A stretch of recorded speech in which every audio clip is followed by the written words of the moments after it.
सामने मुझे आपका होस्ट शहीद आपकी खिदमत में हाजिर हमारा यूट्यूब और फेसबुक चैनल यह है पाकिस्तान देख रहे हैं लाखों करोड़ों दुरुद-ओ-सलाम हज़रत मोहम्मद मुस्तफ़ा सल्लल्लाहु अलैहि वसल्लम और आले मोहम्मद पर। सुप्रीम कोर्ट के अंदर डेफिनेटली बड़ी एक अहम तरीन समाअत थी। सोमवार का दिन आर या पार का दिन है, क्योंकि आज जो समाअत हुई और इस समाअत को मैं कोई लाइट समाअत नहीं कहूँगा। इस समाअत को देखते हुए बाकायदा तौर के ऊपर सोमवार का दिन मुकर्रर किया गया और इसके बाद मंगल का दिन बाकायदा तौर के ऊपर चीफ जस्टिस उमर अता बंदियाल साहब ने ये कह दिया है कि हम इसका कोई फैसला कर लेंगे। एक्चुअली मेरी जो एक मैं अपने साथ तजिया ये कर रहा था कि ये शायद ईद के बाद जाए, मगर क्योंकि लगता है कि काफ़ी केस जो है वो समेट दिया गया है, क्योंकि वकला के तमाम के बयान जो है वो अभी मैं आपके साथ डिस्कस करूँगा, वो उन्होंने सुन ली हैं, दलाइल सुन रही हैं और उसके ऊपर अपनी भी उनकी जो है वो बातचीत हुई है। सोमवार को 9:30 बजे समाअत शुरू होगी, तकरीबन सारा दिन ही चलेगी, मंगल के दिन भी चलेगी, तो मंगल को शाम तक फैसला महफूज होकर, क्योंकि बुध की छुट्टी आ जानी है, फिर बुध जुमेरात आगे सोन फिर ईद है, तो इसलिए अदालत कोई बड़ा फैसला देना चाहती है। अगर कोई थोड़ा बहुत कहीं सुकम हुआ तो ये ईद के बाद भी जा सकता है। तो आज सबसे पहले ख्वाजा जवाद ख्वाजा साहब, जो कि साबका चीफ जस्टिस ऑफ पाकिस्तान रह चुके हैं, उनके वकील ख्वाजा अहमद हुसैन साहब ने जब समाअत के अंदर अपने जो है वो दलाइल देने शुरू किए, तो जस्टिस मंसूर अली शाह साहब ने पूछा कि बताएं इसके अलावा वो कौन सा मुल्क है पाकिस्तान के अलावा कि जहाँ पे सिविलियन का ट्रायल जो है वो मिलिट्री कोर्ट्स के अंदर होता है। तो बताया गया कि इंग्लैंड के अंदर ऐसा होता है। उसके अलावा बात की गई जो अहमद हुसैन साहब है ख्वाजा, जो कि जवाद ख्वाजा साहब के वकील हैं, उन्होंने कहा जी कि ये जो एक सिविलियन का ट्रायल मिलिट्री कोर्ट्स के अंदर हो रहा है, तो ये हमारी जो कोर्ट्स हैं उनके ऊपर उन्होंने एक सवाल उठाया, तो जिसके ऊपर चीफ जस्टिस उमर अता बंदियाल साहब ने ये बात कही कि नेशनल एक्शन प्लान्स या नेशनल सिक्योरिटी का मामला क्योंकि फौज के पास है, तो ये मामला उसके अंदर आता है, तो फिर फौज इस मामले में इसको टैकल कर सकती है। हम ये भी नहीं कह सकते कि इससे फौज को मिलिट्री कोर्ट्स नहीं बनाने चाहिए, ये भी एक बात सामने आई। मगर सवाल ये था कि जस्टिस आयशा मलिक का भी सवाल था कि क्या सिविलियन का ट्रायल मिलिट्री कोर्ट्स में हो सकता है, तो ये क्वेश्चन मार्क चलता है और इसकी समाज जो है वो सोमवार को भी इसी चीज़ के ऊपर ज़्यादा होगी।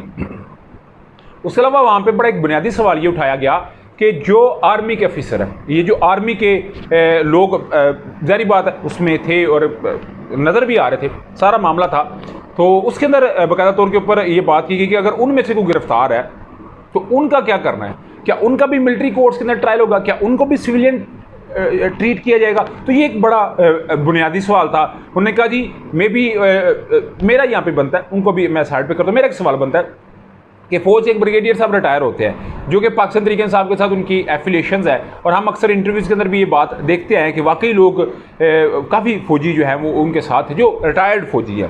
तो मेरा रिटायरमेंट के 2 साल रिजर्व के बाद तो हर एक को अपना एक आइनी हक भी है, जमहूरी हक भी है, तो क्या वो जो ब्रिगेडियर साहब है, अगर कोई कर्नल साहब बैठे हुए हैं तो मे भी उनके अंडर रहा हो, क्या वो उनका एक अफसर के तौर पे आपने क्या ट्रायल करेगा। तो ये एक बड़ा बुनियादी वहाँ पे सवाल एक रेज हुआ था, मगर इसकी डेफिनेटली जो है वो एक डायरेक्शन तो वादे सोमवार तक हो जाएगी और जो है वो मंगल को फिर जो है इसके ऊपर फाइनल एक डिसीजन आ जाएगा। मगर अदालत का जो 7 रुकनी बेंच है वो बाकायदा तौर के ऊपर इसकी समाअत करेगा। उधर जी अगर मैं आपको बताऊँ तो मामला जो है वो सुप्रीम कोर्ट की मामला जो है वो सुप्रीम कोर्ट के अंदर से तो अभी निकल के हम आते हैं पार्लियामान के अंदर।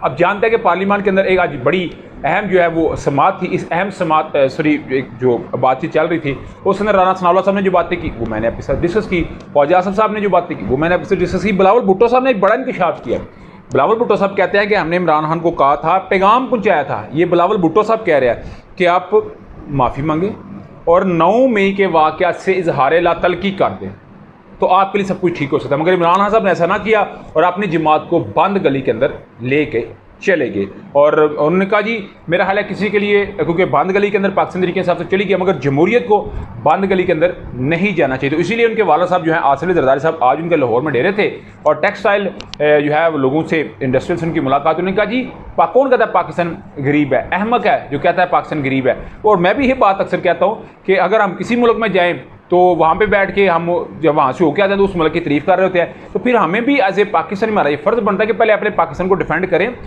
कमियाँ कुताइयाँ अमेरिका के अंदर 2 वक्त की रोटी लोग खाते हैं, तीसरे वक्त की रोटी का कोई नहीं पता है, ठीक है। चाइना के अंदर भी ये सिचुएशन है। तो बड़े मुल्कों में क्योंकि वहाँ पे जो मीडिया है अगर उनका भी ट्रांसलेशन उर्दू में तो आपको लागे समझ जाए, अनफॉर्चुनेटली हमारे लोगों को इंग्लिश नहीं आती, तो इंग्लिश न्यूज़ उन्हें क्या समझ आनी है। और हमारे जो लोग हैं वो वहीं पे बैठ के अपने मुल्क के लिए अगर कोई प्रोपेगेंडा करते हैं तो ये मेरा हाल एक गलत बात है, एक इंतहाई अहम तरीन बात है। तो मैं ये जरदारी साहब की बात नहीं कर रहा, ये मेरा एक पर्सनल व्यू था, मगर आसिफ अली जरदारी साहब ने बाकायदा तौर के ऊपर इस पर बात की है। आसिफ अली जरदारी साहब ने ये बात कही है कि जी कौन कहता है पाकिस्तान गरीब है, वो अहमकों की जन्नत में रहता है, दुनिया में रहता है। पाकिस्तान में कारोबार हो तो बेहतर हो सकता है। और उन्होंने ये बात साबित करने की कोशिश की कि हम एक मिसाक मुइशत करनी चाहिए। तो वैसे मुइशत सारी तो आप हुकूमत तो PDM खुद है, तो इसका मतलब लाहौर में बैठी शख्सियत यानी कि इमरान खान साहब को ये पैगाम दिया गया है कि हम आपस में बैठ के एक जो है वो मिसाक मुइशत आपस में कर लेते हैं। तो ये कल देखेंगे इसके ऊपर क्या अपडेट आती है, फिर उसी के मुताबिक बात करेंगे। मगर मेरा जो मेन आज पे कंसर्न है वो है यूनान कश्ती हादसा में जो लोग 350 लोग थे। आज राना सलाम साहब ने भी बात कही कि 12 सिर्फ बचे हैं, 338 लोग लुकमा अजल बन चुके हैं, शहीद हो चुके हैं। मैंने उस वक्त भी रिक्वेस्ट की थी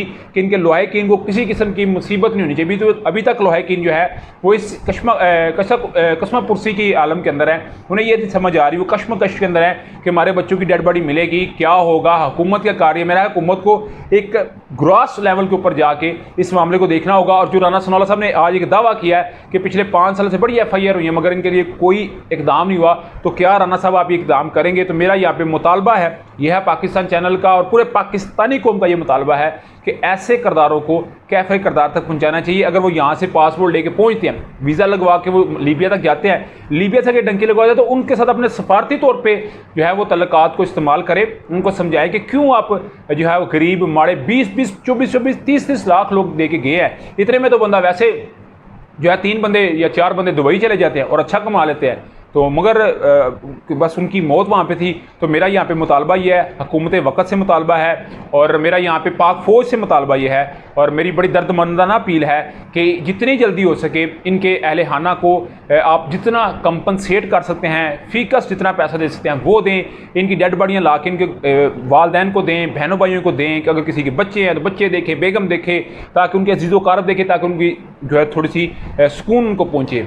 तो मेरा यहाँ पे अगेन एक मुतालबा है कि काइंडली इसको देखें। बाकी अल्लाह ताला उनके कामल मग़फ़िरत फरमाए, घर वालों को सब्र जमील अता फरमाए। एज ए पाकिस्तानी हम सब को एक नसीहत आई है कि हमने कोई भी ऐसा गैरकानूनी काम नहीं करना, उसका नतीजा सबके सामने है। तो भी आप क्या समझते हैं, मुझे लाजमी करने से शेयर कीजिए। लाइक वीडियो पसंद है, चैनल को लाइक सब्सक्राइब अपने दोस्तों से शेयर कर लीजिएगा। नेक्स्ट वीडियो तक के लिए होस्ट को इजाज़त दीजिए। अल्लाह ताला को हामी नासर। अस्सलाम वालेकुम।